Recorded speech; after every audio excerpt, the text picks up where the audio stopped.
Hello, and welcome to SPS Unscripted, a podcast between two friends who have never met, living in opposite ends of the UK, connected by a rare neurological disease called stiff person syndrome. Our journey to soul sisterhood started via messages, supportive messages, which has now grown into a wonderful journey of empathy, encouragement, and learning to live the best version of ourselves. Join your hosts, L&M, for some cosy chit-chat. Pour yourself a drink, make yourself comfortable as we discuss all things life. Hello and welcome back to SPS Unscripted podcast. How are you all, beautiful souls? I hope you are having a wonderful day.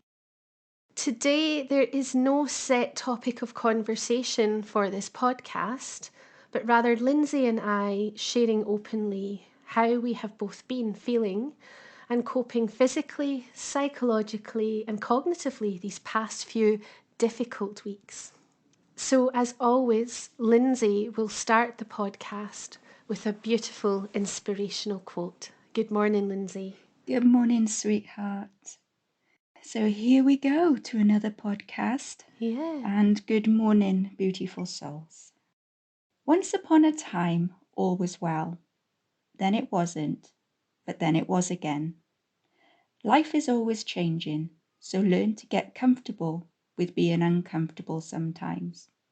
And find peace in the knowing that nothing is permanent, whether it be something bad or something good that you are experiencing. Nothing ever stays the same. And that's by Lindsay Clark. Oh, that's beautiful, because I was going to say how poignant and how fitting. So, that's absolutely beautiful, Lindsay, and indeed very fitting, I think, for today's podcast, because we have topics lined up that we've discussed that we would like to bring to the podcast. But upon climbing out of where we have been these last few weeks, of a hiatus of not recording due to our health, I think we both felt that we were just not in a space to go into these topics. It would have been unnatural for us. It would not have been unscripted as such. There would have required some preparation, which you and I, we don't like to do. We like to just flow. Yeah. And chat. So today's podcast is How Are You, My Friend? Really? That's right. And I think the really on the end Really? is so super, super important, because when someone asks me how I am, it's generally, all is well, my friend, all is well. Yeah. And then I continue to move forward. But from the last couple of weeks, I've learned a lot about myself. I've grown personally within, yet again, a few more tiny footsteps along this healing journey of, when I said of getting comfortable with being uncomfortable. And that's a big thing to do, but also allowing those who are closest to you to enter into your heart, because it's in that space where, yes, we shine the brightest, but also where our deepest struggles are. And that has been really, really hard for me. And thanks to my dear friend this week who picked up the phone and there we are, and kind of brought a crack into the shell that I've kept around my heart of, no one's coming in. No one needs to see this. No one needs to hear it.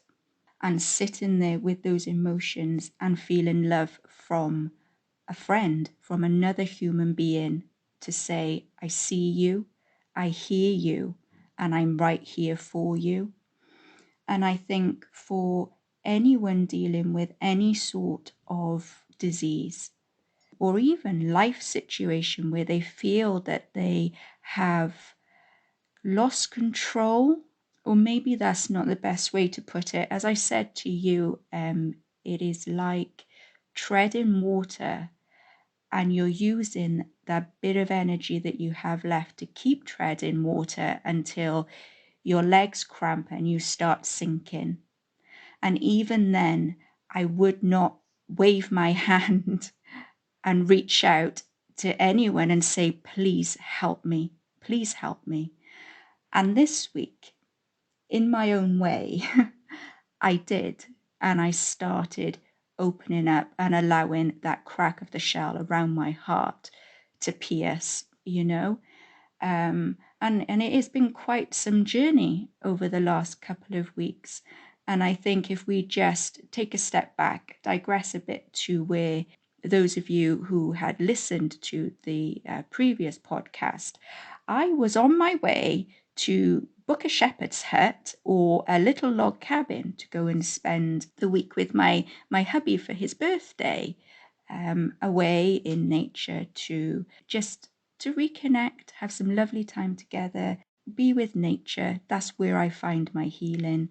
And with that, when I got off the laptop after recording for you guys, I was running a raging temperature and not knowing why I was feeling so unwell. And this is my problem, Em, and you know this. I will keep pushing through and just keep saying, all is well. And whether that be in a physical sense, and what SPS is doing physically to my body, or even in a mental, emotional sense, what SPS is bringing in to my mind and my heart, you know. And this has been a very valuable lesson over the last couple of weeks of, Lindsay, stop, my darling, please just stop. Reach out to the people who do care about you and who love on you, and just stop. Breathe, breathe. Yeah, I think, Lindsay, as I often repeat, is I think you're incredibly hard on yourself. And just to go back to that podcast, the colour was draining from you. And, I think we were laughing at the end and you were saying, that's a bit personal. The colour was going. And prior to that podcast, an hour before, I was saying to you, Lindsay, I don't know if I'm going to be able to record. So we both learned a lesson in some respects from that. What I wanted to say, just listening to you now, is that there are two things. First of all, when we try to protect our families from how we're really feeling, because this isn't just something with regards to, you've had 3 nasty viruses in sequence. You've had the trinity of viruses over the winter. And I've lost my train of thought, and that's where I am at the moment. My cognition goes. But yes, so this isn't just about a virus or flu and then you recover. So it's a short term with regards to having SPS and an additional viral activity in your body. It just intensifies everything. So it becomes this static hub. And your body's working incredibly hard. So, if it was just a virus or just not just the flu, because my gosh, that winter flu was something else, Yeah. then we could probably be more outreaching towards our family and say, I'm not feeling well. Oh my gosh, I've got a sore head. And we could be more verbal. But because we're aware of this, how long this SPS journey has been for both of us, we're very mindful of how and the words that we speak can impact upon someone else's day. So we try to have that facade so that they're not feeling carer strain, they're not feeling burnout. Absolutely. So that's one thing. The other thing was, just listening, is you know me very well, and I know you, and this is where the topic, that today's podcast, how are you, my friend, really, as in, come on now, I know your tone, I know with the way you're messaging. I know if you reply, all is well. I think, yeah, Lindsay, I'm on to you, and I'll be recording. And give me 10 minutes. This kettle boils, and I'll be on and recording, to find out. And vice versa. You'll come on and go, "How are you, my darling? Are you really okay?" And I think, she's on to me.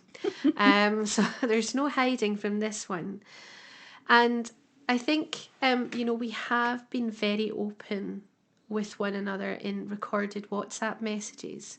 But I think the other day, was a place where, I really recognised my friend was drowning. She and you were trying to keep up that facade because your hubby had the annual leave and you were I both know. so disappointed. Yeah. And I knew you were feeling that pressure because I feel like that too. When we go on holiday or we do anything, I always feel that I'm the one that everyone's almost trying to look to see, is it okay to proceed? Mm-hmm. And that pains me gratefully. It really hurts right in the heart, and then it just feeds the SPS, doesn't it, as well? So it's a Yeah. vicious cycle. Yeah. And what we both learn from this is, just actually talking face to face instead of those WhatsApp messages was more beneficial and actually conserved more energy. Yeah. Yes, it Yeah. did. And at the end of sometimes, as if we're in a dark place and we've recorded our message, and then you almost come off and think, oh, I shouldn't have sent that through. Whereas with the face-to-face conversation, we could smile and laugh, and typical Lindsay and Em going off in a tangent and then coming back to the serious stuff. Yeah. Yeah. And I think what we both got from that was that we're both so used to hiding. I said to you, I hid this diagnosis for, we're talking 14 years, Lindsay, when I look back to recognising the symptoms, losing the power of my legs and then getting up to work the next day. Who does that, Lindsay? I keep asking myself, who does that? Who would do that? You're crazy, as in me. I am crazy. And I didn't disclose this diagnosis until I experienced, a freezing episode, as you know, at a school event. And I was aware that many of the school community had witnessed that, and it was causing me great distress because it looked absolutely bizarre. And all I could think in my mind was attention seeking Munchausen's, because that was me and the inner critic giving me a beating. So, very much like you, I would just resort and retreat into myself. And I think, though, it's difficult. I think it's important to say here that we both actually have very supportive families. Our hubbies are so in tune with us, Oh, with the respect of, I love you, and this is not a problem for me. I love you. You know, yeah, talk to me. I'm here. So, yes, and even with, my eldest daughter, because, she's a young woman, she's not a yeah, child, and even she, is, I'm here, mind, mum, I'm right here, talk to me. yeah. So She's a sweetheart. that's not the case, as in there is no support network. Oh, I no, I no. think what we're trying to say here is it's within us. We go back full circle to the acceptance, but Yeah, it's how we deal as, a human being with an active disease in our bodies, and the pressure that we feel that we're putting onto yes, others, that we're projecting, that we're stopping them from living, that we're stopping their joy and their, yes. there was my hubby, there was nothing wrong with him. He was quite fine to go on that beautiful log cabin glorious retreat. It was me, Muggins, here that was unwell yet again. Oh, you you know troublemaker, you. but then when you close yourself away Yeah, from your family, then what do you do? Because you're doing it out of the goodness of your heart, because you don't want them to be upset or hurt, or no. to constantly hear from you, I'm suffering, I feel I am suffering. I don't even feel that I am living in this world right now. And then when you connect with someone who also has this disease within their body, and their emotions and their thoughts are in sync with yours, that's when you feel, okay, maybe I can open up a bit here, and maybe I don't have to feel like I'm going stir crazy and drowning in all of this, because quite clearly Lindsay's not on her own with this. So, I think when someone feels completely alone with a disease, it's terrifying. So the whole point of this conversation here is to say, those who are listening, you don't need to be scared of those emotions and those feelings. Let them come up, feel them, and know that it's normal and that it's okay to not be okay sometimes. And if there is someone that really does love and understand you, don't be afraid to open up your heart, because it can make this journey so much easier. Indeed, and I think those were the words we were speaking the other day, weren't we? Of don't be afraid to feel. You will come back from those emotions. It's the fear of will it smother me and sink me? But no, you will come back if you talk about it now. Mm-hmm. And it's funny because as you speak of family, and you're right, I have great support. And again, there was something that was hitting me there of not wanting to constantly remind family members that this disease is here, and for it not to become a family disease, not to, but the reality is that we forget that our family can see us. We think within that we're still keeping up this facade, but our family can see us, and sometimes it would actually ease the tension a little if you were to say, I'm not feeling too great today. And they're like, oh, okay, so it's just a bad day. There's nothing else that you're ruminating or you're worrying about. And what came to mind was, as you know, Lindsay, as we allude to, where on earth have we been these last 3 weeks? Well, probably to hell and back. Mm-hmm. Um, was one of the situations where I was speaking to my eldest son and my husband, and because he's a lot older now, he's a young man, and he actually, he speaks so much sense, and he said, "What is it you're so scared of, Mum?" And I said, "Well, I don't want to impose this on you. I want you to go off and fly and just be you.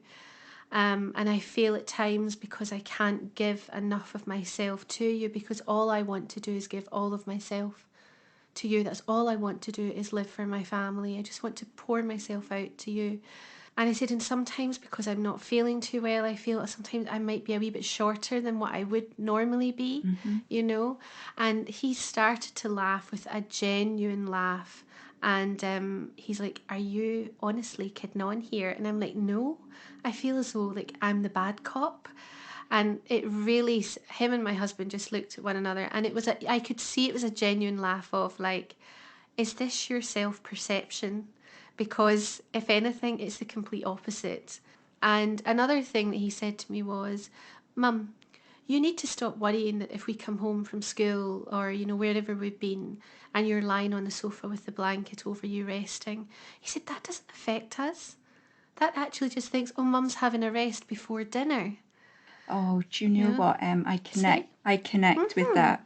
Because when my daughter comes home from work, the time that she finishes is generally the time where I am like done for the Me day. too. I am done, and I am cozied back up in my bed, and I think, oh, now she left and I was in bed. She's come home and I'm in bed. What impact is this having on, this young woman in front of me? Because do you know what? The words that I say to her over and over again is, you can do, be, and have anything in this life, my darling. Go get it. Go get it. Go live your life, And I'm speaking these words, and I think, but what impact are they having when she sees mum in this bed? And I try and explain to her that my life is fruitful and it is full of all wondrous things. Just because I'm by here, it doesn't mean that I'm still not living an amazing life.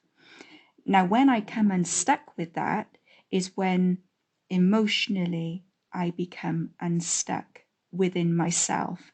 That's when it all falls apart, and that's on me.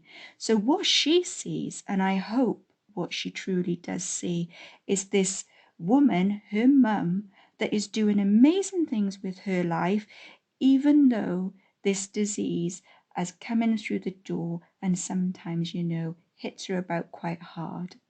Yeah. But it's those feelings that we have inside as mums of, okay, what is this doing to my child? Because I pray to God that this doesn't have an effect on her, the negative effect. Yeah. And that those words that I do speak stay with her in her heart, and she goes and she lives her life and knows that mum is just fine. Yeah. It's a very delicate topic, Lindsay, isn't it? Yeah. Regardless of mum, dad, carer, grandparent, sister, brother, if you're close to someone and you have this disease or you have ill health that is a long-term condition. And as I say to you, I'm okay when I'm not feeling SPS or when I'm bigger than SPS. But going to where I have been these past few weeks, that morning of the podcast, and you think, are you really okay? And I'm thinking, yep, just give me another half an hour and I'll be with you. And then I appeared on screen with my makeup and everything, and and then there's you with your wee pale face, because I'm thinking I must try and look a bit healthier, because as I've said to you, if I see the face looking back at me, it doesn't frighten me as much. Yes. But where have I been these last 3 weeks? And where does it connect with what we were talking about now? It has been hell on earth from a chronic fatigue and perspective. And as I said to you, there must be another terminology. I know we don't like labels, but chronic fatigue or extreme chronic fatigue, neurological fatigue, does not encapsulate what this fatigue feels like. This is not chronic fatigue in the sense of, even just trying to draw your last breath. The words that I use, and forgive me for anyone who is terminally ill, but I feel terminally ill. I feel it's not panic. There is no panic in my mind. It's a full physiological experience of, this is it. This is it. I'm not going to win this time. I'm not going to see this through. And as much as you try to stay in that calm state, which to a degree you are, because you think, just lie and allow the sun to shine through. But even then, your body, the way you're feeling, you think, regardless of whether that sun shines through or not, it's not going to help today.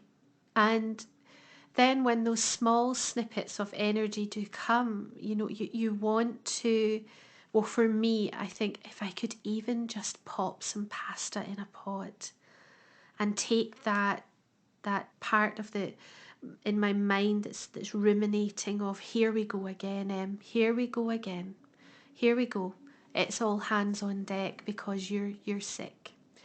And I said to you, as I was pulling the pan out of the cupboard, I was crying inwardly and saying, please don't do this to me, please. And I know this is all very dark stuff, but I know that Lindsay and I will flip this on its head.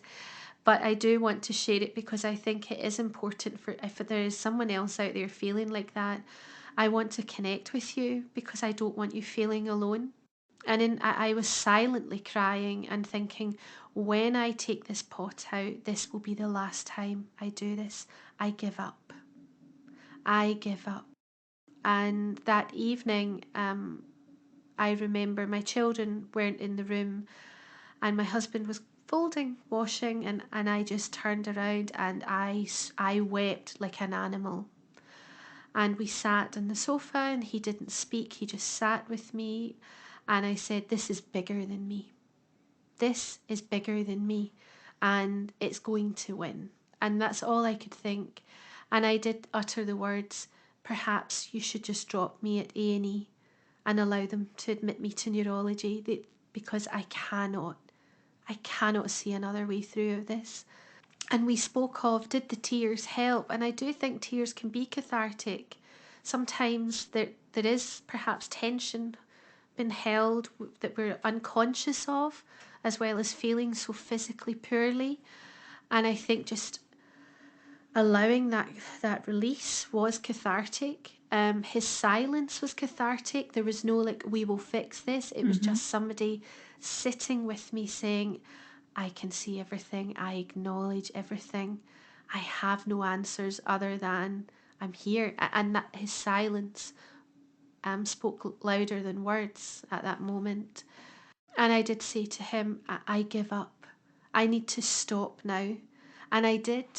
I did remember, as I said to you, I stopped for 2 weeks and I didn't visit my mum and I didn't cook the dinner. And I had to allow life to just flow around me. Because if I tried to fight that, I would have ended up in hospital, I think. But also, what would have happened there is there wouldn't just have been a physically sick person in the house, but it was escalating to becoming psychologically quite unwell with it. And I said to you, I was having this maniacal laugh, and you messaged me and said, are you okay? Because normally when you laugh like that, by the end of the night, you're almost in tears. And I'm like, oh, this woman knows me well. And actually, my husband said the same thing, because my younger two were then enjoying mum having this uncontrollable laughter, which is, it's an intrinsic part of my personality anyway, to have a nervous laughter. But my husband, I heard him say very quietly, enough now, there's a fine line. He could see that I was in the point I was either laughing or I was going to just dissolve into tears. So pressing pause, it was important. But then came the psychological difficulty of, where is this going to lead me? How am I going to come out of this? Will I come back with less strength than I had before? How will I come back? How will I do this? And this is where, I know I always talk about the lives of the saints, but I really clung to the little flower, Saint Therese. And in those moments, I kept thinking of her life and where she was. And that's the inspiration that brought me through those 2 weeks, was her silence, how she suffered in silence, how even these small moments of, perhaps it was only folding a couple of, of the boys' tops when if I felt able, then it was a small offering to them. As small as it was, I was still able to give of myself.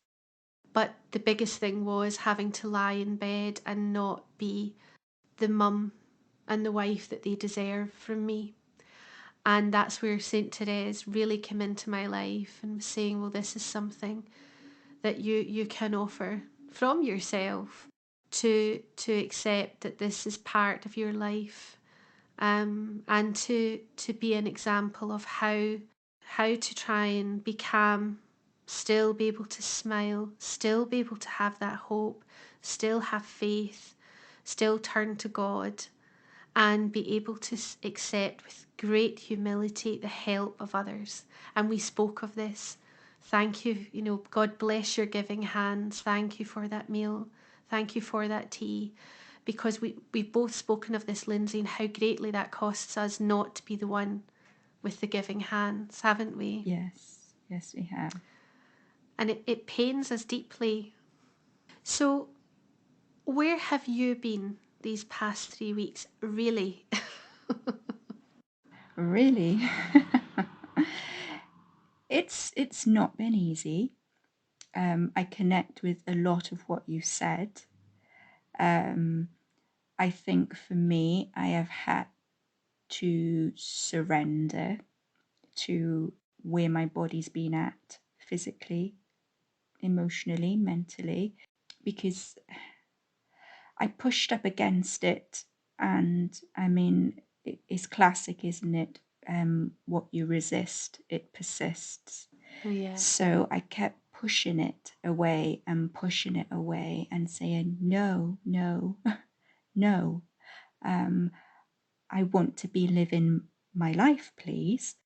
And as you know, I live a tailored life anyway. So, I have gone down the road of acceptance to where I am, but it's where the disease keeps on taking from even where I am now.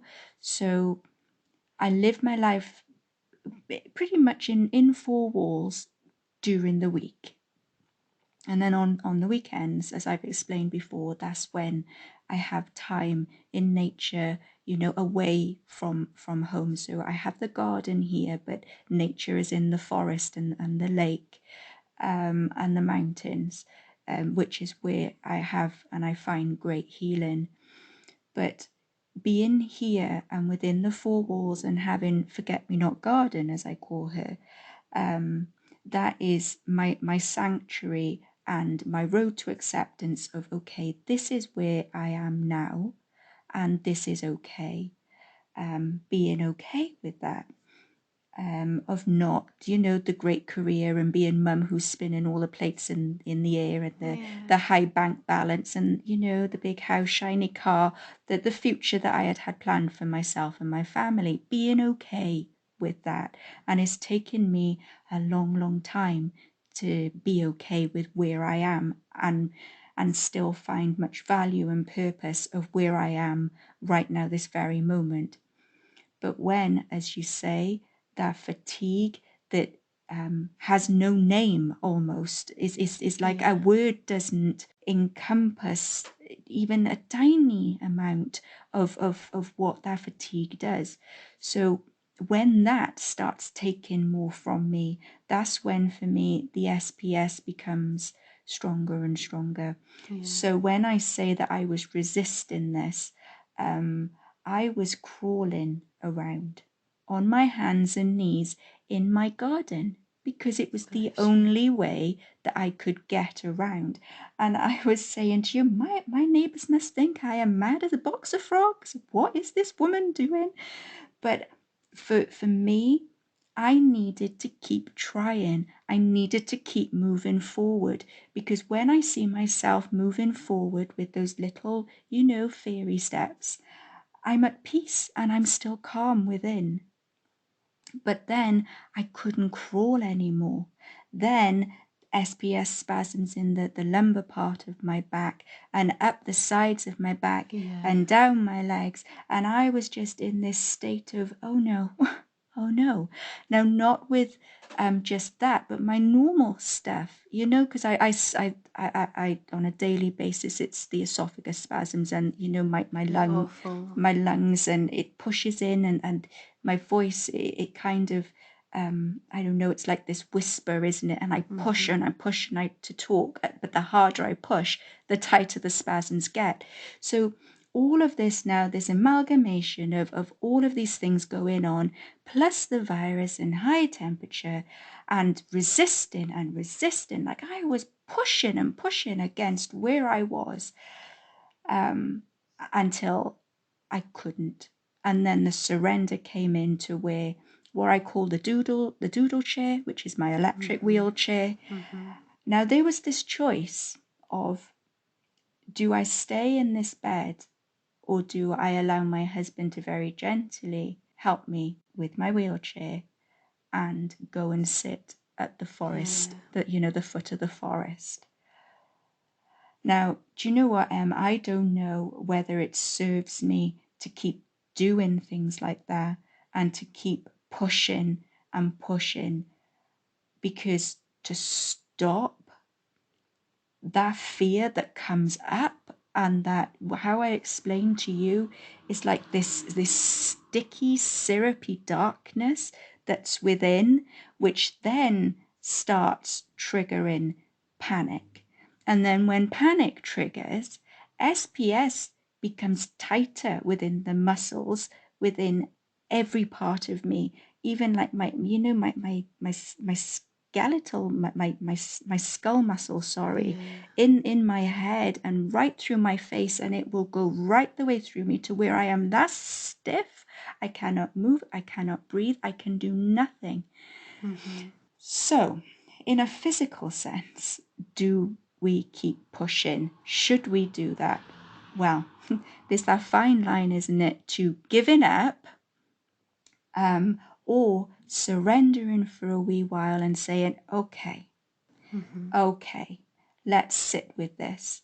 And this is something that I need to learn to do, is sit with it, because when I completely shut off from you at the beginning of the week, I wasn't even sending voice messages because I was like, oh no, I have nothing to say that's of service or of value.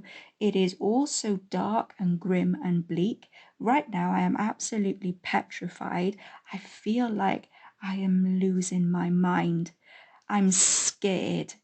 I am scared. But the more scared that I was becoming, the worse the physical symptoms were becoming. But I could not be still in that moment. I could not be still, and I had to keep going to the back doorstep, and it was causing so much pain, so much physical pain, and that fatigue was so heavy. So how is it possible, and I still don't understand this, to be so stiff in so much pain, but yet to feel so weak at the same time, for the muscles to feel so weak as well as hard? It's really weird. But I had to keep taking myself from the bed, get into the back door to breathe in the fresh air, to calm my mind. It's been a hard few weeks. And when I spoke to my husband briefly about this, and he looks and he smiles and he says, it's okay, baby. It's just because you've been a little unwell. And I'm like, no, I'm not unwell. I'm fine. I'm fine, because I'm very careful in the words that I use when I speak. But right now, I think for those that are listening, just to be brutally honest, call a spade a spade. It's been dark, it's been scary, but it's come full circle. It's come full circle. It has, and to listen again to where you've been, as a friend, it's incredibly difficult to know that you were trying to go through all of that on your own. So, where we've both been psychologically and cognitively as well, we've both been in similar places, but for different reasons. And it's very much like you say, it would have taken me, it's taken me a long time to be able to say enough now. But when this fatigue, which had hit these last few weeks, that there wasn't even me being able to say stop. It was my body just would not cooperate. It just would not allow. And this brings me to then this energy giving, energy zapping, however we... Oh, sorry. Sorry, before we speak about that, can I just say, because I don't think I explained myself, did I? I was crawling around in the garden, not because I was losing my mind, No. but because, no, I don't think I mentioned, I had my heart set on woodland corner in the garden to grow spring bulbs, to bring happiness and joy in the spring. So that's what I was out there doing, guys. Okay, it was in the sense of SPS, you're not stopping me. I am going to do this anyway. I will find a way. So if I am not on my legs, I will find a way. And that's why I was crawling, guys, on hands and knees, putting these bulbs in the ground. So before anybody thinks Lindsay has finally lost it, no, there was a purpose, because I know what I was doing, but nobody listening knows what I was doing. But I also think, going back to the neighbour, I think the neighbours, if they were to care to peek over the fence, would be thinking, look at that courageous woman refusing to give in. So it's funny how sometimes we how we perceive ourselves can be so differently to how others can. I think that is the clincher of this conversation, Yeah. is how we perceive ourselves. Yeah, and do you know, I know we've, to go back to even the conversations I've had with my husband these past few weeks, and even my eldest son saying, Mum, with all due respect and all the love in the world, you're not the centre. He said, and I don't mean that as in like you think you're the centre. He said, we're not focusing fully on you struggling or going about. He said, we're all so busy. We're studying, we're going to the gym, we're doing this, we're doing that. He said, take the pressure off yourself. You know? Oh, do you know what? Your wee boy, he is just he's like this little fountain of wisdom. He's an And old soul. you have not spoken to me about that. Yeah. And do you know what? He is absolutely blooming 100% Yeah. nail on the head right there. We're sat here in our own heads, thinking almost that we're destroying everybody's life around us that loves us, that we're wrecking everything. And that's clearly not the case. It's not the case, and it is a work in progress. And as like you were saying about your husband, my husband will often say, your perception of yourself, you are far too hard on yourself. And I don't mean this again. I'm ready to start being and ruminating and thinking. I'm not self-appreciating, listeners. I'm not self-appreciating, Lindsay. I'm not sitting here with this extra large head. I'm just relaying what my family have said to me to try and help me. And he did say, you're far too hard on yourself. They're not thinking that. We're not thinking that. We're just going about our daily life. We see your struggles, and if we can help, we will. But my part of where SPS takes me magnifies the part of my personality where I would be a perfectionist. Doris Day, Mary Poppins, I know we joke about this, but seriously, that was the level that I thought my life had to live up to in the respect of giving to my family, as well as trying to live a godly existence, like living my life with God, and showing them how we can be of service to others. And that can be very conflicting at times as well, when you're sick and your body will not allow you to push through. For me, I then have to recognize I am a child of God, and I need to rest too. So it can be very conflicting in my mind. And perhaps that's something, we can allude to another date, because it's quite deep and profound. But he has said to me, you're too hard on yourself. And whatever is going on in your mind, an example here is an example. There's 20 school shirts that are needing ironed. And I'm like, how on earth am I going to get them ironed? Now, I could ask my children. They are capable. But as I've said to you, Lindsay, there has to be a line drawn where, you know, you are teaching these children to be independent, you're teaching them life skills, you're teaching them to be caring. But there's a fine line between that and then becoming carers. And for me at this moment, and I appreciate there are so many young, admirable young carers, and these parents have no choice but to rely on their children. And I'm sure it's not an easy undertaking. So God bless you all, because where I am, I struggle with that, even, at this level. But there is a fine line between teaching them life skills and then flipping on over to becoming carer for mum. And in the midst of that as well, they have their busy wee lives. They are faced with a mum that cannot sporadically go out and do A, B, or C. And they're anticipating, are you going to this meeting tonight at the school, mum? And you can see their wee face like, oh, I hope she's going to be there, but I'm scared she's going to say no. Because that has been the case for many years. So with regards to the school shirts, I'm thinking I need to iron them. How on earth am I going to iron them? And my husband said, it's fine. that only takes me a couple of minutes. I was like, for all 20? I went, no, we'll just do enough for the beginning of the week. Well, I started to twitch and my stomach was in knots. And I'm like, no, they all have to be done. And he's like, no, they don't. And I'm like, And I had to purse my lips because, and that, as you say, Lindsay, that was on me. And I actually had to sit with myself for a couple of minutes and think, actually, even if we just have enough shirts for Wednesday, then we're good. And then it turns out the boys are, they come down and they're like, we've still got other shirts in there. Because I've said to you, I always try and have 2.5 weeks of school shirts, if not more. And they're like, we've still got shirts in there. And I was like, don't tell your dad that, because I want some of them ironed. But I had to sit with myself and think he's right. And I just left out enough shirts for Wednesday and I popped the other ones away in the utility so they were out of my mind, they were out of sight.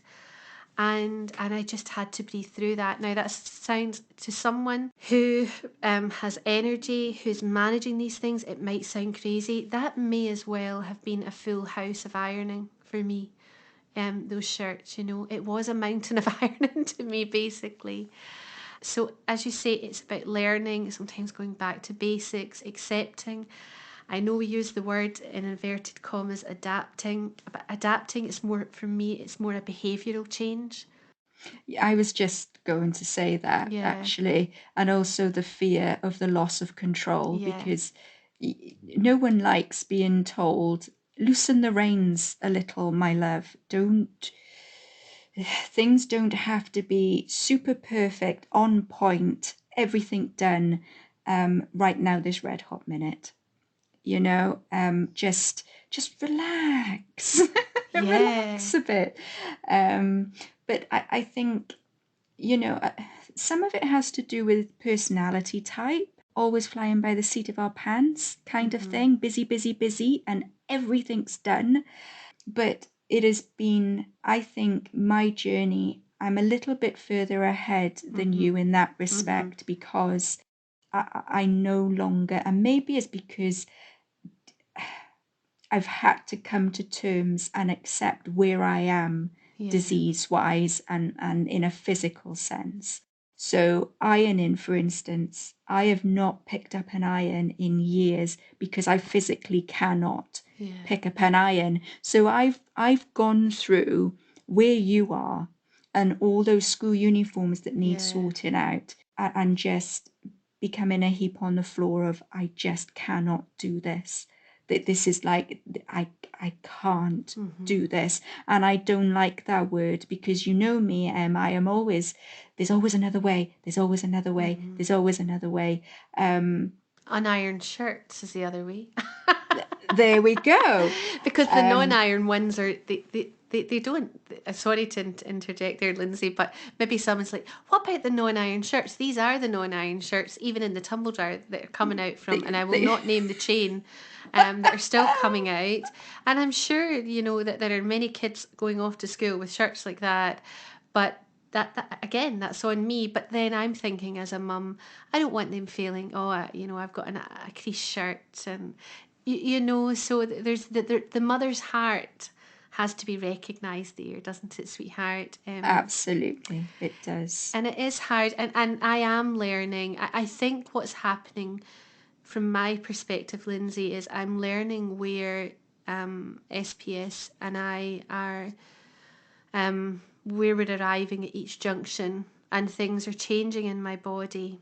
So something came to mind there of when you were talking about being in your garden, and we were talking about energy giving, energy zapping. And it's funny because when those moments started to come where there was a wee beacon of light of, the breathing's easier. I feel, inverted commas, a little normal as in SPS normal, not at this extreme. And I would just nip out into the garden, and often without even a coat, enjoying the cold. And one of the reasons that I wanted to actually touch upon was that I recognised that fight or flight was starting to gain momentum in my body. And one of those things, now, this, to someone listening, would be thinking, this is absolutely crazy. But I had an eyelash stuck in my eye. And sometimes when that happens, you have to run to a mirror and it can feel really uncomfortable and you're like, get it out. But what happened in that moment was it suddenly transcended as if it was in the other eye, and then my brain was like, this could possibly, I could feel the workings of the fight or flight building a momentum of, this is really serious. There's something really serious wrong with your eyes. And I'm like, pardon? In my mind, I'm like, no, it's an eyelash. And this dialogue started, and I'm not crazy. I can assure you I'm not crazy. I'm crazy when I get, a dark horse, as you say, but not crazy in the sense of like, I've lost the plot. And that was a moment that I would have not had 2-3 years ago. I would have not been able to reach that moment of recognition as quickly and think, oh, okay, with this fatigue, my mind has started to gain momentum, and it's now starting to think that, even if there's a niggle in my leg, what is that? That could be something really bad. And it's not neuroticism, it's not Munchausen's. It's almost as if, like a bomb been detonated, that white light streak of fear that comes through your body from, and it's that definitely fight or flight. And I recognised that, and I thought, right, Missy, that's not starting up. So what are you going to do? Well, first of all, you're going to get this blinking eyelash out your eye. And I, and I was at the mirror pulling down, and I'm like, come on. And I immediately then, in my pyjamas, and I've always got a scarf, as you know, because of we've both experienced this esophageal spasms. And then the scarf allows for feedback for me. It allows to calm and slow down my breathing. So I popped on my big scarf, and I popped on my Japanese indoor shoes. Oh, shocker, Rooney. And I used them outdoors. I'm pushing the boat out there. And I just went out and I stood, and there was one tiny flower that had bloomed. It was the first bud in the garden to bloom. And I had my phone. I actually tried to record a happy heart moment, but it was so shaky with the fatigue. My hand was all wobbly, and I said to you, it was a beautiful moment and it was so inspirational, but the camera work was so shoddy that anyone that was feeling dizzy that day would have been on the floor. So it would have served no one, but it served me, because I have that in recording to say, on that day when you felt like that, you stepped out of automatic pilot, you took charge of that part of your brain, and you went out into nature. And in that moment, I was thankful for the cold air and I was reassuring my body, this is okay to feel cold. This is okay. And then this beautiful little bird, I was speaking to this little bird in the recording. It was and twittering away, and I'm saying, oh, thank you, little darling. Thank you so much. And then I had Monty coming beside me as if to say, are we going to play ball today, Mum? And I'm like, oh, absolutely not, Monty. But good for you for hoping. And, I will be more dog tomorrow. But so just to recognise as well in these 3 weeks what was happening in my body with not just the chronic fatigue, but the SPS and the fight or flight trying to drag me back down into the abyss. So for all, it was incredibly difficult. Like you in your garden, you knew there was another way, and you knew in yourself instinctively you were drawn towards this light of hope. And as you rightfully said beautifully in a piece that you wrote on Facebook, I believe, is where there's hope, there's life. And actually, I thought, you could spin that around as well and say, where there's life, there is hope. And like you, Lindsay, I started to just go out into the garden with my cup of tea, Monty always by my side, this beautiful dog. Oh, I don't think we deserve dogs. I think they are the most beautiful animals. I really, really do. They're so intuitive. There's a paw, there's, a head on your lap, or it's, come on out, come, Mum. And he'll just walk with me, or he'll just stand with me, and just going out into the garden. Great healing in animals, all animals. All animals, the little birds that are in my garden at the moment. Oh, I'm just like, oh, hello, how are you all? And then it's the swallows, like, yeah, you didn't want us. You were going, you were going to remove our homes, but we're back. Oh, bless So, yeah, Lindsay, I understand with regards to the crawling in the garden. And one of the things I was actually going to say to you as well was I wanted to ask you about this when you say with regards to SPS. And I wonder if anyone else can connect with this, because you certainly helped me understand this a little better. Because you know that I don't want to talk about GABA and anti-GAD. And isn't that coming strange from a therapist who had a specialist interest in neurology? And I'm like, those words don't apply to me. No, thank you. Let's just pop them back. And I was walking out. My son was brushing up some leaves, and I thought, I have some energy. I'm going to do some energy giving. It was a beautiful day. And I thought, just go out, be gentle, just. And I started to walk halfway to the front of the garden, and suddenly my body just, someone pulled the plug. I don't know who it was. And my body became this hub of activity, static activity. And I said to you, it was like someone, bees crawling on the outside and the inside, and I was hollow. And I was thinking, how am I going to get back into this house, hold my posture up so this wee boy doesn't see his mum struggling, and trying to get back into the house, thinking, oh my gosh, I'm incredibly unwell. Why did you push that? And you were able to help me through that moment of saying, this is SPS. And it shows where I am in my journey of still not coming to terms with moments like that.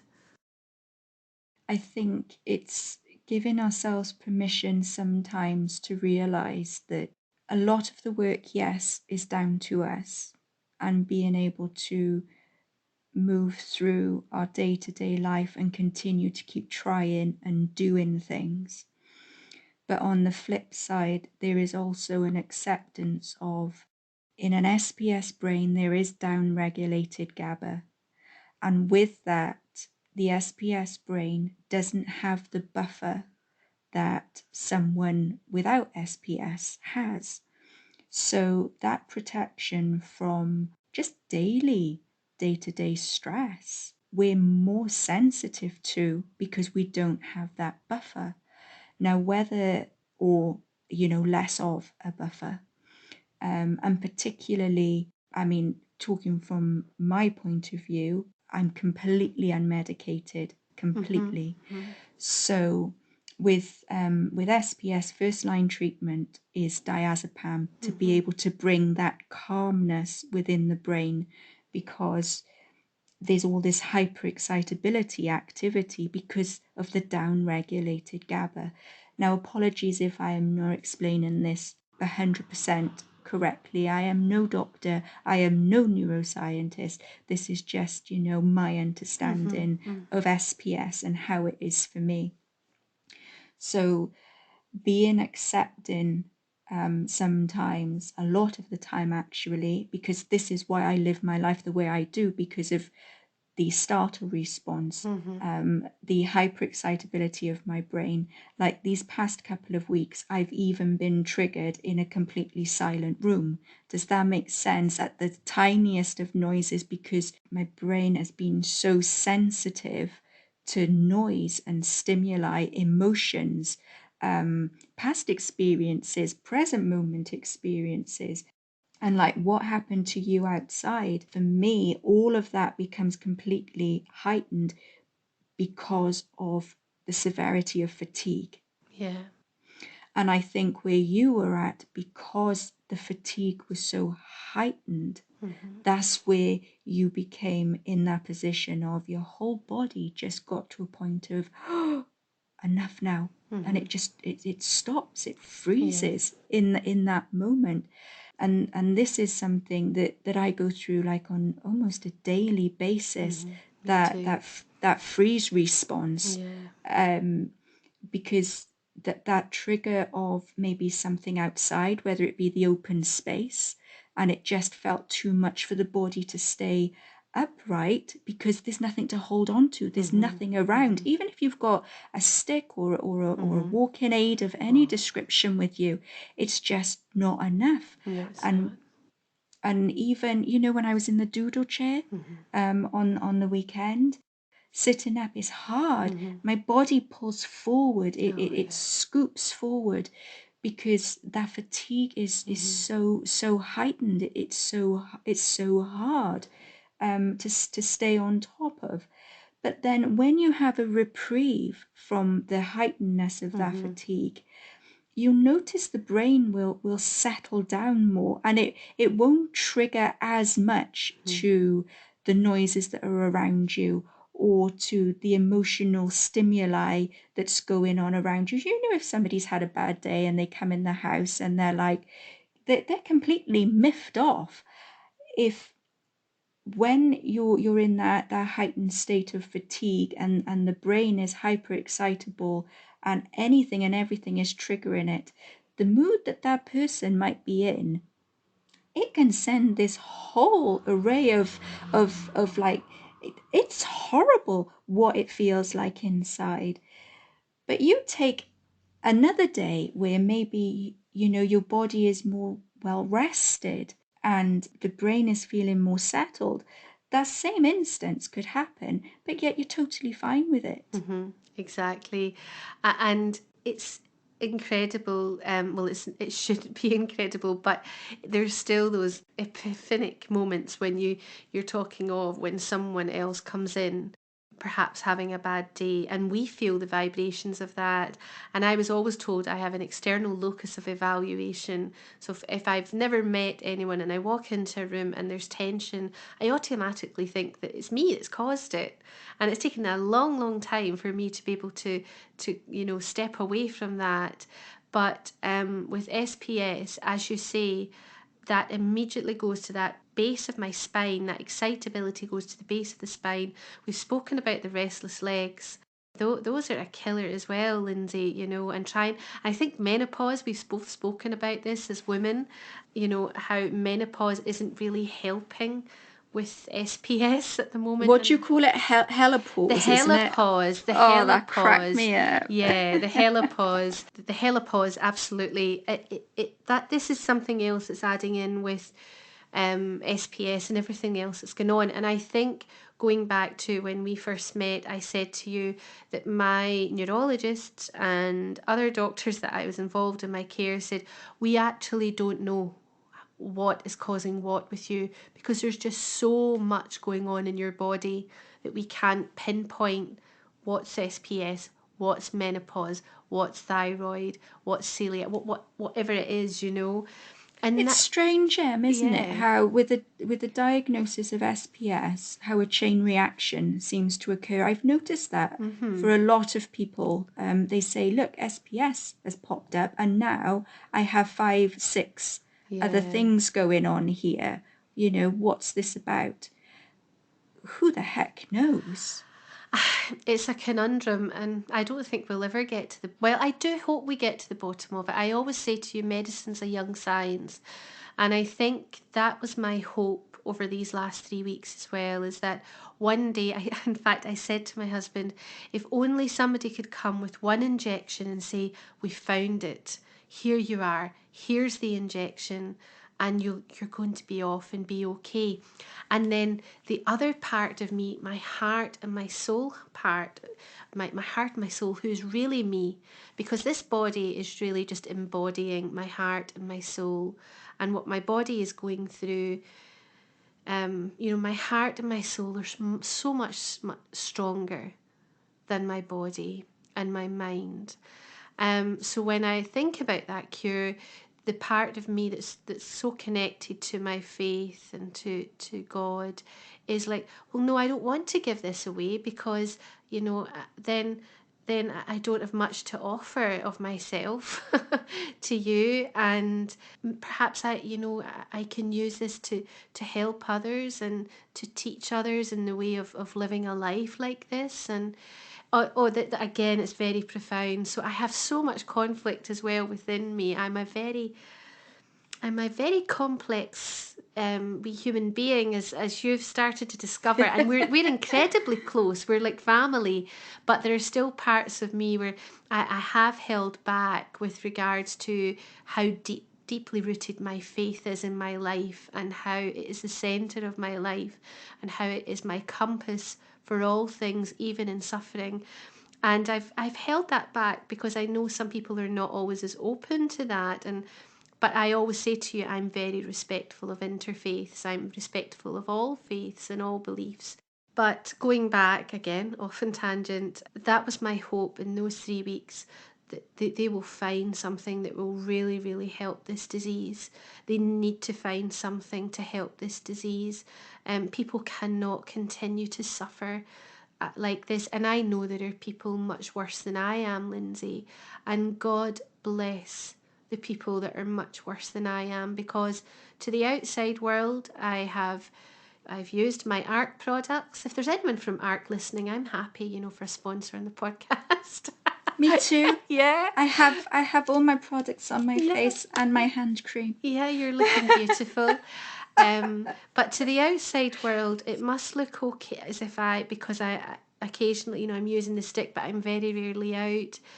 But internally, sweetheart, even this morning with the podcast, I'm trembling inside. I have those inner tremors.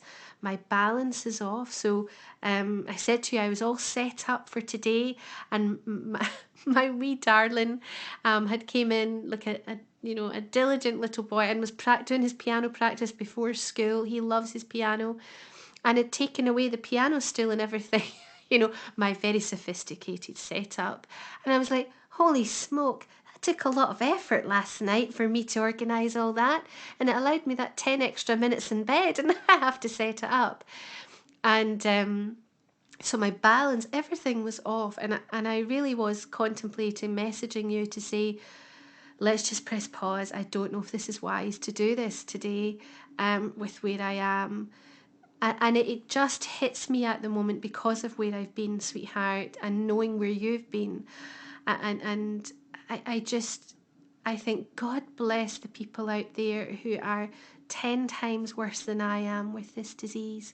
God bless you all, because how I'm feeling, this is raw and this is hard. But then, then I say to you, this bizarre presentation of this disease, but Lindsay, focusing on the energy giving. I really focused on the energy giving. So I was in the garden. I was sitting in silence. There was no meditation. There was very little interaction apart from when the family came home. And we went to the run free field with Monty, and I could just sit in the bench. I couldn't do anything else. Normally I would try and get some steps in, but I just sat and practiced in my nasal breathing, enjoyed watching the sheep being brought down by the farmer, and just really in nature, as you say. And then suddenly Thursday, and your husband, as you say, went chalk white when he heard Em's out there driving. I know.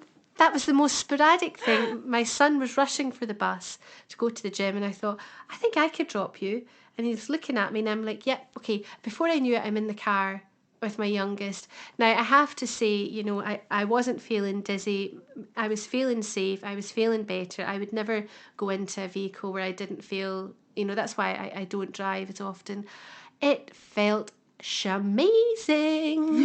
I was like, go me. The steering wheel felt great. It felt great to just drop him off and say, okay, there you go.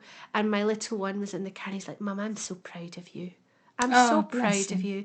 And that was a lovely moment, but it was heartbreaking as well that he had to think like that, But then it allowed for me to go and drive on Saturday as well. And then I was able to drive last night as well. And those were energy giving because they were short journeys.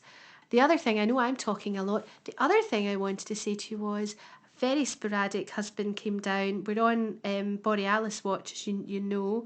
We've been on this for years. He comes down, he's like, it's a red alert, and off we go.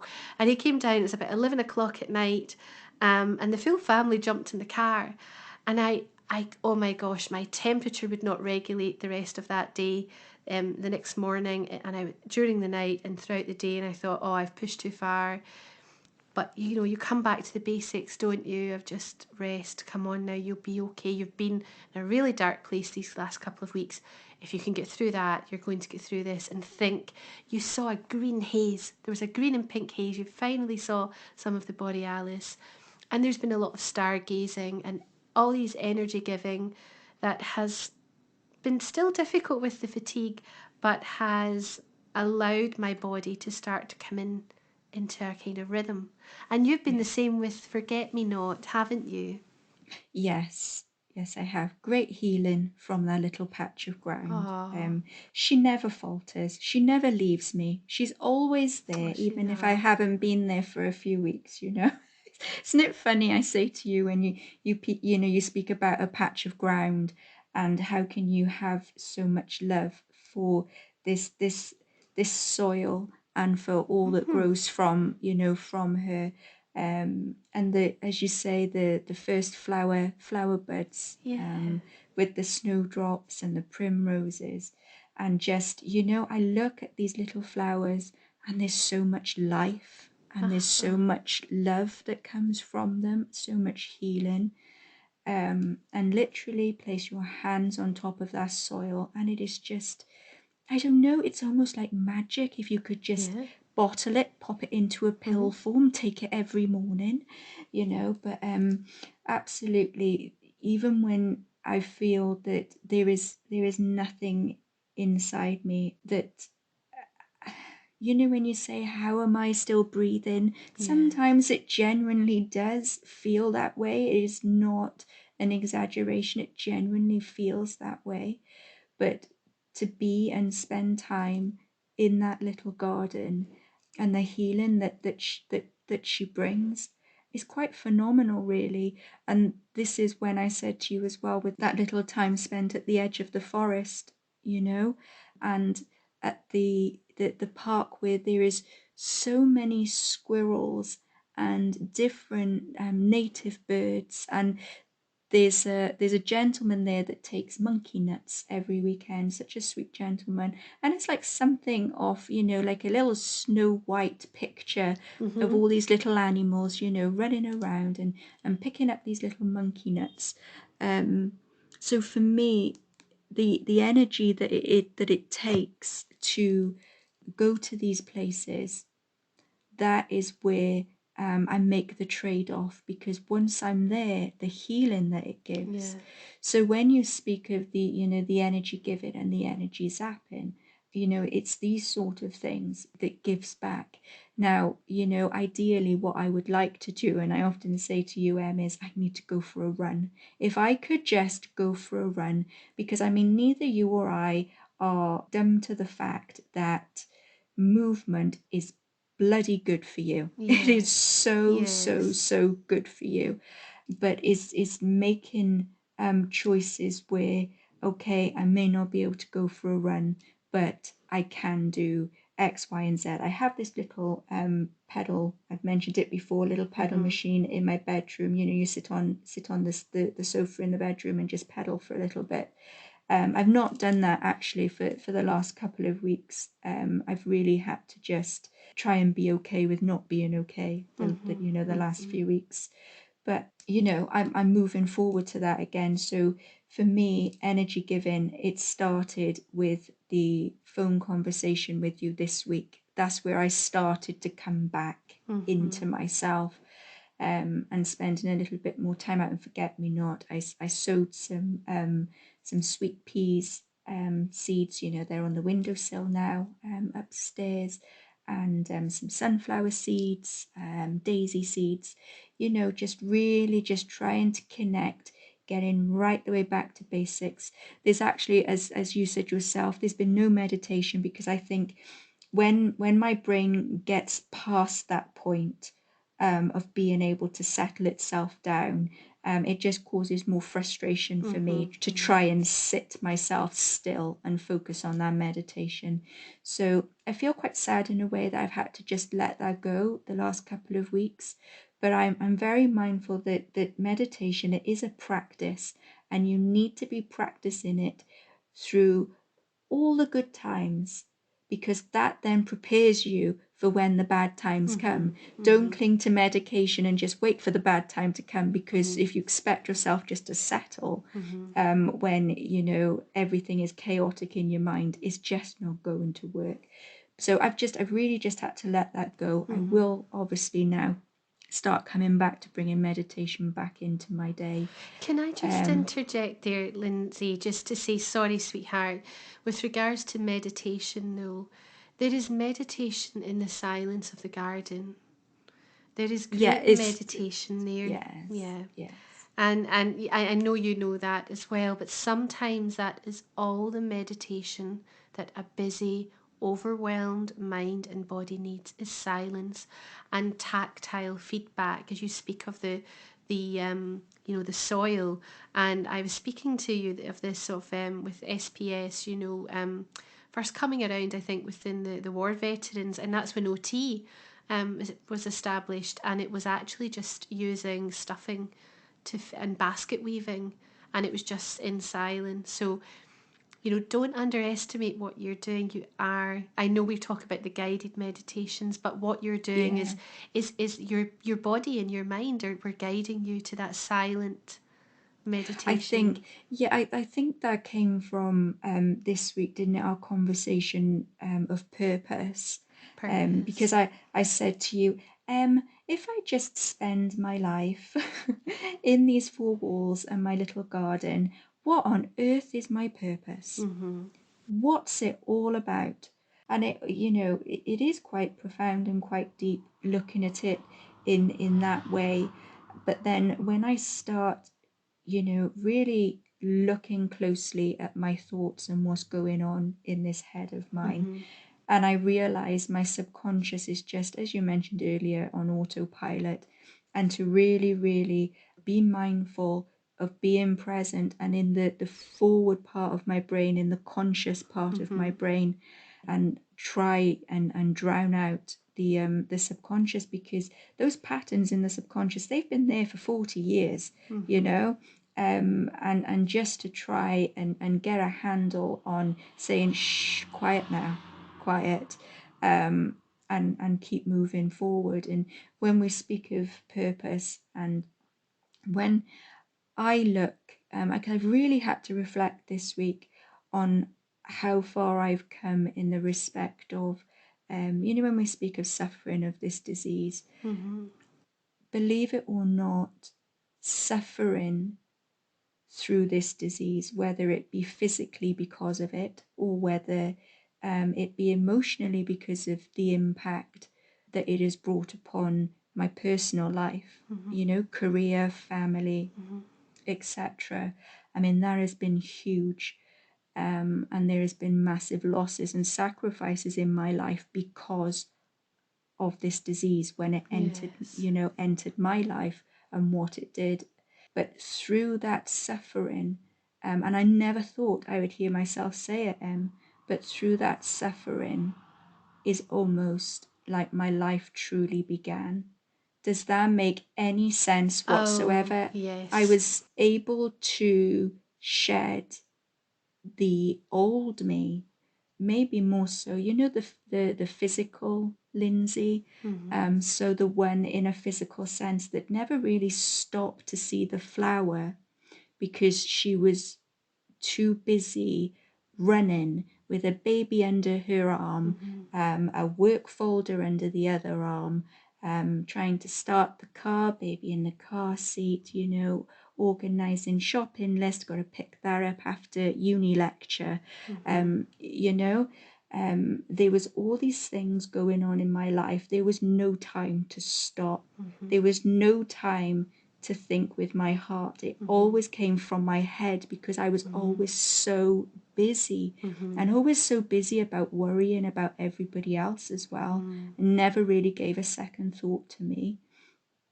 And then through the suffering of all of this and shedding who I was and becoming very connected to my heart space. Some people may say, you know, that's the connection to God. Other people say source energy, inner being, you know, true authentic self, however you wish to label.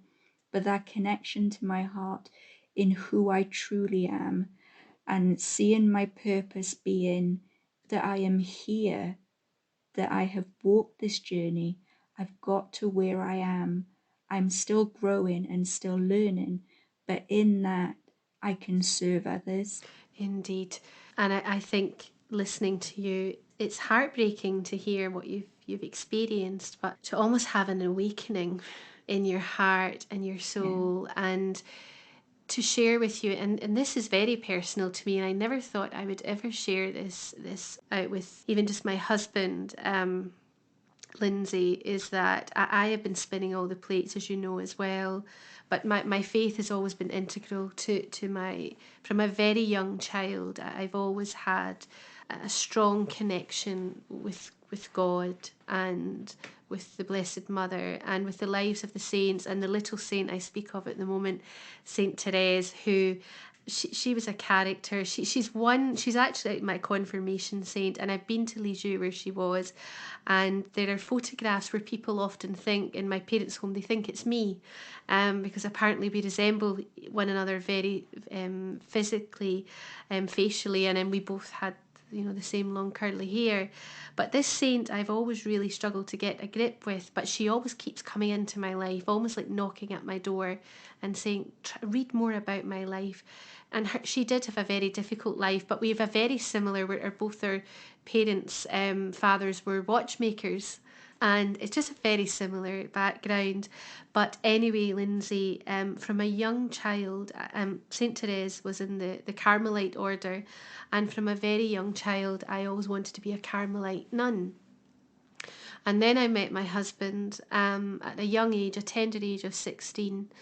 And even then, I still would think, I don't know, I really feel that I have a calling to the religious life. And my husband knows this. Even up until the moment where I took my wedding vows, I had that moment of, am I doing this? Should I become a nun? And that's how close my life has been. Well, it should be closer to God. I don't say that with any pride, because I'm probably, if anyone was to follow an example, please don't follow me, because I'm getting everything incredibly wrong, and I'm not living the life probably that is intended for me, in the sense of being more Christ-like. But throughout my journey with SPS and my life ground to a halt, I said to you that it was almost as though I felt within me this movement of God saying, you kept asking me to help you, and I kept trying to show you how to slow down, but you would not slow down. Because I kept saying, I want to live a life more giving to you. And I'm trying to do that by spinning all the plates and trying to help people, but not being, when I say help, it was almost in this kind of Superman speed. So not always spending as much time with my patients I would, but with my family. I was a very hands-on mother, but sometimes quite agitated, and because I had so much to do and I was aware of my parents, etc. And I used to say, oh, please help me be more slow and gentle and giving of myself. And as of late, the last couple of years, where I said to you, had I at the beginning of the diagnosis of SPS, never mind where the symptoms started, had you told me then where I am now, I'd have run for the hills. I would have been terrified, because I could have never accepted where I am. So, thanks be to God that it's been a slow trickle for me, and he's recognised me, and recognised how this disease has had to come into my life, how I've had to learn acceptance. But the last 3 years have been incredibly difficult, as you know. And this, again, this is something very personal, but perhaps might resonate with some listeners out there. When one of the days where I've never questioned why I have this disease, but I was thinking, where on earth? I keep saying, I am where you want me to be, God, but where is it that you want me to be? Because I'm up and I'm down, and I'm not serving, and I'm lying in bed, or I make a meal and then I'm bust for the rest of the day, or I don't have the time to listen to my children, and I'm desperate and I love them so much that I want to, just pour out my heart and give them everything of me. But they come to me with one small problem, like you say, and my body seizes, my back seizes, my mind goes into overdrive. I feel like I'm ready to burst into tears, and it's like I'm lost. And I had this moment of realization, that this I don't know if it's an awakening, I don't know if it's in my own mind, I didn't hear any voices, but I had this movement in my heart of, this is your caramel.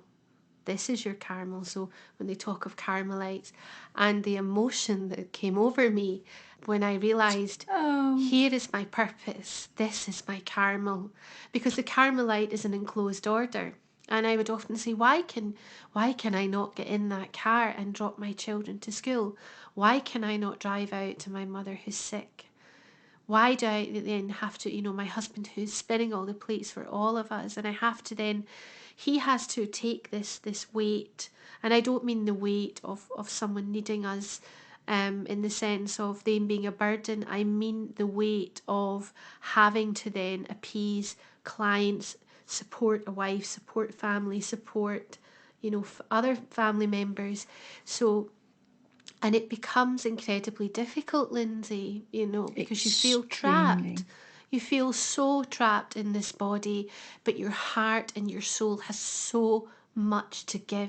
It's bursting with love, and it's bursting with compassion, and it's bursting to the seams, and you're thinking, if only I can get out of these four walls, I could make such a difference just by smiling at someone, or just by going for their shopping, or delivering a magazine, or having that energy to really engage in a conversation with the lonely lady who's walking along the road, hoping to stop. We've had that so frequently.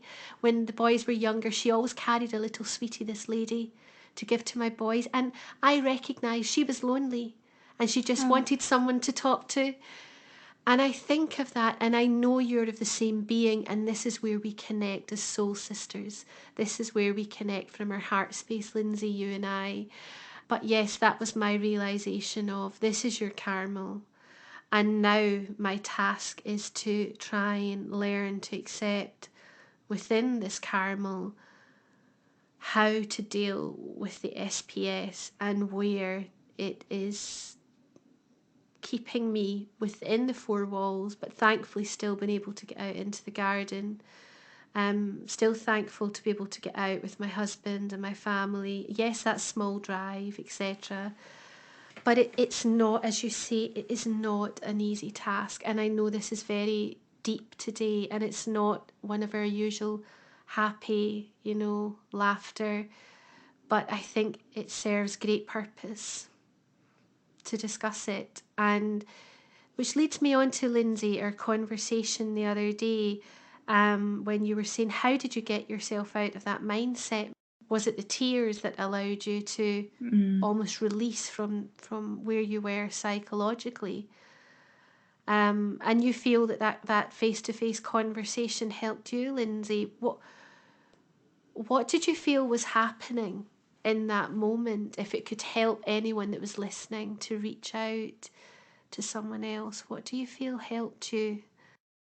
I think firstly connecting with another human being, because I live a very, very quiet life, extremely quiet, trusting that my friend loved me so much that there would be no judgment, and that, like I said at the beginning of the podcast, that I felt seen. Someone saw me. You looked at my little face and you were like, I see you. Hello. I genuinely see you. And I think with SPS and listening to what you were saying about, your husband and the situation with work and clients and spinning the plates, how it makes you feel and where you're at, and where I was at this week of, okay, let me explain this a little bit better. My SPS journey started before yours, in the sense of when it all kind of erupted. So where you're at now is where I was, say, 10 years ago. And I felt so isolated and so alone with it. and I genuinely believe no one else in this world could have possibly have been going through what I was and my family. And it led to, having 3 small children, it led to my husband having to give up his career. And because SPS presented in me in a way that full body spasms came very fast, very quickly in my deterioration with this disease. There was no option but for my husband to be at home 24/7 with me and our small family. So these huge changes were going on, and within these huge changes, I was stuck in my own mind. There was no one to connect to in the respect of who knew what I was going through. There was no one. There was no one to reach my hand out of that sea of water and say, I am drowning, help me, see me, hear me. Now, even though obviously my husband was there supporting and other family members and friends at the time that, that are not part of my life anymore, but they were there, and for a certain period of time they tried to understand, but they never truly could. And I think that's the thing with this disease is I don't think anybody can fully understand where you're at with it if they've not experienced it themselves. And I wouldn't wish this disease on anyone, but I'm so relieved that you came into my life so you can sit on the opposite side and say, okay, I truly do hear you. I truly do see you because I walk this path too. And I think that is what was the pinnacle of the change for me this week, even though we've known each other for quite some time. That realization of, okay, Em actually goes through these emotions too. She actually hits these dips too. She actually does know what this feels like too. And to have that connection with someone else, it really is something that is worth its weight in gold. Because if I had had something like that a decade ago, would my life have panned out any differently by communicating with someone who really understood me? Because I think particularly when you're newly diagnosed with this disease and the symptoms are so shockingly difficult to understand, that you become tighter and tighter within your own self, you to the point where you just completely shut off because you don't know what else to do. And it's so damaging.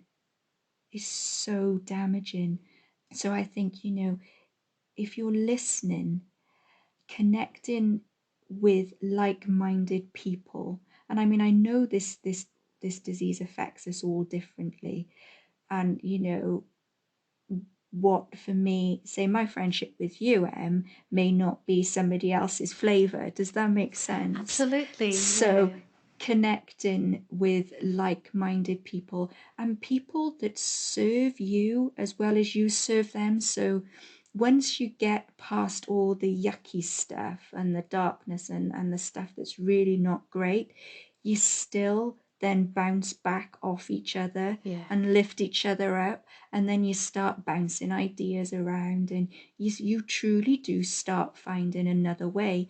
Now, I'm not saying, not be independent and be able to do that, but I think when the going gets tough, really gets tough, you don't have to do it alone. No. Because when you try carrying that heavy burden by yourself, and then you do keep sinking into the rabbit hole, and you go further down and you go further down, it's not a good place to be. It's not nice.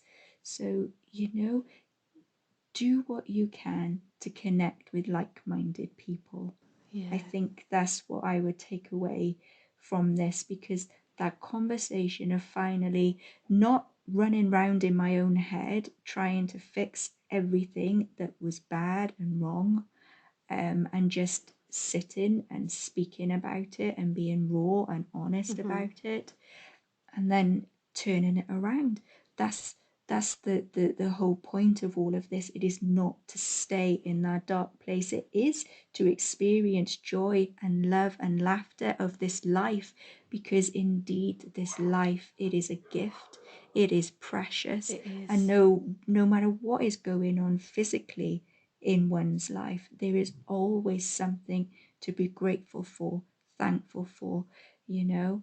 And just last night, for instance, I spent the evening cozied up on my bed with my daughter. We were watching Friends, giggling like two little school kids, you know, just being light-hearted and happy.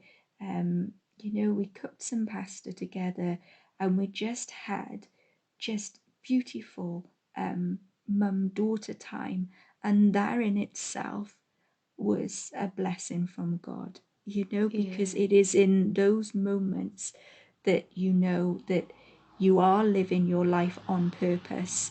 You are here for a reason. And it doesn't have to be these huge, massive, grandiose things. It's the small, meaningful, loving moments that makes everything worthwhile. So, if you are going through a time where it is so dark and so sticky and yucky, you think, I'm not going to come back from this. I promise you, you will, as long as you make the steps forward to come back from this. So I got stuck for a little while over these last couple of weeks, and now I am moving forward again with my little fairy steps on my little journey road, to healing and being the best version of myself that I can possibly be. Yeah. I think, Lindsay, just listening, again, there's a few things coming to my mind. One of them, as you say, this gentle step forward. I have been trying to conserve my energy to go out the evening walk with Monty, either with my son or my husband. And I tried to record a happy heart moment, but Monty was too happy that evening. He'd found a discarded Costa drink, and he was like, whoa. And then, because he's getting used to me on the walks again, and I think he sensed that I was recording, because there was Jupiter and was it Saturn and Jupiter that I took the picture to show you, because it was beautiful, those photos. And there was a full moon, and it was absolutely stunning, and there was still bird song, and I was like, oh, this is wonderful. And I was speaking to my eldest, about what his plans are for the future. And then, because of this beautiful bird song and Monty in his stride, if you ever see Labradoodles, they bounce. They're just so happy, happy, happy, happy. And then he found this Costa cup, and I don't know if it was a sugar rush, I don't know what it was, but there I was like, hello, and here I am, and I was going to share with you, and then Monty started bouncing like Tigger, and my son was like, Monty, get it together, and it was almost like, I can't, I'm so happy, I just need to get this out. And I've been trying to make sure I've been conserving that energy. But what I've been thinking of with regards to that and our conversations, and you're right with regards to our relationship, because, even when it's a really difficult day, I think, you know what, I'm going to speak to Lindsay, and I might just allude a tiny wee bit, and then she'll come back on and go, how are you? Really? Are you all right?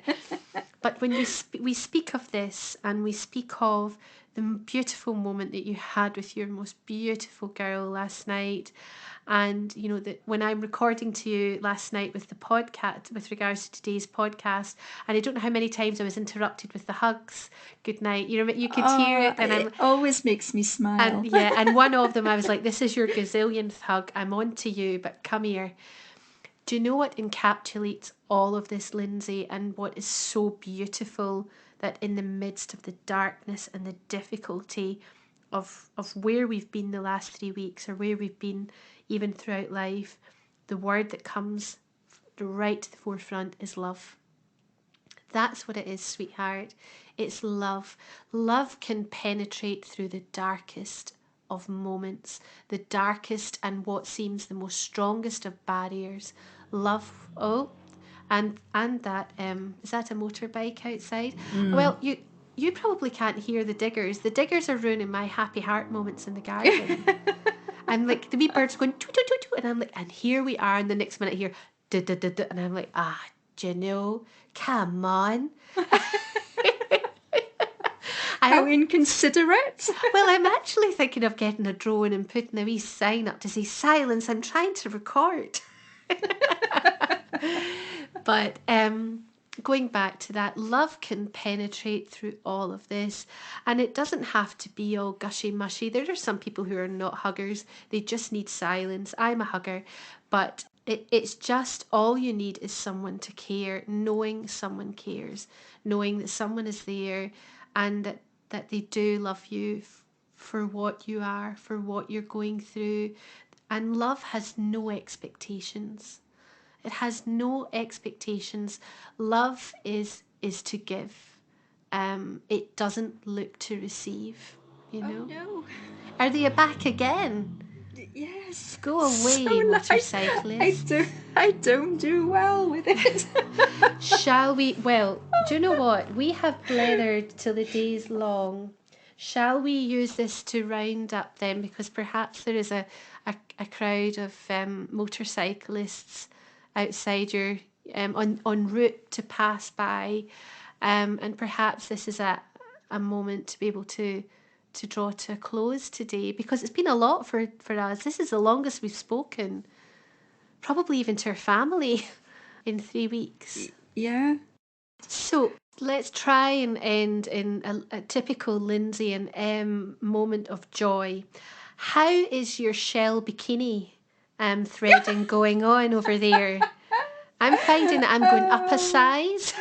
Oh my goodness. I know, the lack of movement, right? Movement round the hips. No. What's it? Movement on the lips. Lifetime on the hips. And I did, speaking of that, I did eat a box of chocolates this week, with the dessert chocolates. Oh, yum. That my beautiful young lady brought home for me, bless her, with my bunch of flowers and all things yummy. It was my stem cell birthday this week. I didn't want to mention, yes, you didn't want to share. So happy birthday, new immune system. Thank you, my darling. But yes, so all those chocolates, I did share 4. I shared 4. That's kind of you. And I ate the rest. Yes, so this tummy of mine and these hips of mine, but it's fine. It's fine. The movement will start again, won't it? Slow and steady. I think that's what we always have to remember with this. You know, like we said earlier, that it goes full circle. It does. So, genuinely, this too shall pass. Nothing ever stays the same. No one moment will you ever repeat in your life, ever. No. It's constantly changing. And I think we, just to be in that frame of mind of, all is well, nudge, nudge, wink, wink. But genuinely, all is well, because this too shall pass. If you're having a tough time, it will pass. The sun does shine after the storm. Does it not? It does. And this is what I sing actually to my mum, because she's had a difficult time in hospital. And when when the blows are hitting, I start singing Annie, the sun will come out tomorrow. And that's now what we'll sing together. And sometimes, going round the house, I'll sing that, the sun will come out tomorrow. It will. And then again, I know I bring this dog in, but Monty is looking at me like it's already shining. It's shining within our hearts. Just tap into your heart, Mum, and the sun is there. And this too shall pass. And I can assure you, where you've been in a much more difficult place than I have. You are a collector of viruses, young lady. So I think we need to wrap you up and put you in a bubble somewhere. Where does it come from? I when don't I know. go nowhere, when I do go somewhere, it's always in nature. There's no people. I know, So, it's nature. It's something. Speaking of which, before we do go, Lindsay, I have to laugh at my when I was saying, I'm coming down. I will be coming down to Wales. I'm coming to see you, and I said to you, I know what I'm like with SPS, struggling with face-to-face, meeting people face-to-face. And I said to you, what we'll do, we'll book a room in the travel lodge and we'll both hobble in there and we'll just lie on the bed. And then I said to you, can imagine the pair of us? They'll be like, Oh, what the heck's going on there? And I'd be but my friend, there's always a way. Do you see how see? we're figuring it out? Yeah, figuring it out. Figuring it I out. said to you, I'm on my way to Wales, and you're like, holy smoke, let's go on holiday to your husband. You're like, where can we go? Anywhere but Wales. She's on her way. But speaking of which, I'm hoping that that shepherd's hut is just pressed and pause, and that you will be booking soon for that much needed break. Lovely. I hope so. I hope so. I think, you know, God bless hubby, 2.5 years since he had, a good block of time off work. So I wonder when that opportunity will come up again. But as you said to me this weekend, just a night on over a weekend, just to just to mix things up a bit, there is a world out there after all, and get that night in, and then who knows, maybe he'll have a few days, Yeah, within the next few months. He's just so busy. I he say to works you, hard. I fly by the seat of my pants, but that man, my goodness, he Yeah. flies by the wheels on his truck. It's Yeah, crazy. yeah. We're very blessed, aren't we, that they work so hard, and I'm very conscious, I know you are as well, of how hard they work to support, so that we don't feel the strain of not working now. But as I say to you, being a homemaker is a very worthy job, and keeping the home fires burning really allows for those that are out working to come home and be able to relax and feel that their world all is well, you know? But anyway, that's another topic for another day, because we could, I was just thinking yeah. that, yeah. So Yeah. Lindsay has composed an absolutely beautiful poem that we will attach to the end of this podcast. It's available on Facebook too. But for now, I am very thankful that we have managed to get to recording day. Yay! And a long recording that it's been. And that I've been able to see my beautiful friend once again in person and looking much better than Oh, the other thank day. you. Yes. Thank you. I just want to say though, I think from where we were speaking from today, be gentle with us, listeners, Yeah. because sharing the way that we have today, it's not easy for me to open up. I know that much, but I'm hoping that it will be of value to someone who is listening, that they'll be able to connect and not have to go through the processes that you and I have had Exactly. to go through. Yeah. Does that make sense? So hopefully by us reaching out and being very honest, very open and very raw with where we've been, someone else out there can say, okay, these two women, not just one, but two women have been experiencing quite a turbulent few weeks, and they've reached some lows there in the respect of not just physically to where they're crawling, but emotionally, mentally, they've really been in quite a place where they've worked hard to come back out the other side. They've grown from it, and now they're continuing to walk that path. So I am hoping that this does connect with someone out there, and for you to know that you don't have to be alone through all of this, and those emotions that you do feel, they are normal. You're not losing your mind. I You're not. promise you're not. It's just you're dealing with a lot, and you are but human. Yeah, yeah, absolutely. I think that's beautiful, Lindsay. And I think, if you don't mind, I will sign off for both of us by saying, with a heart full of gratitude, love, acceptance, and hope. Until next time, lots of love from Lindsay and Em. Good morning, beautiful souls. How are you? We have a snow day here, and with that snow day, some inspiration took me, just jotting down a few words, so here they are. What I would give to be able to chase snowflakes again, to build a snowman, lay and make snow angels, have a snowball fight, and go sledging too. The child within me this morning is shouting with excitement, let's go, the snow is so fun, we need to hurry, it will be gone as quickly as it has come. My heart feels heavy as I give a smile back at her. I whisper, little darling, not today, maybe next year. It's hard when my body just won't cooperate. It's disobedience, you know, it just won't tolerate. Is it too much to ask to make memories in the snow? Fatigue, stiffness and pain tugging me back by my hair. No, I won't let you go. Don't you even dare. I breathe a deep sigh. I turn from my back door and I hear my heart silently cry.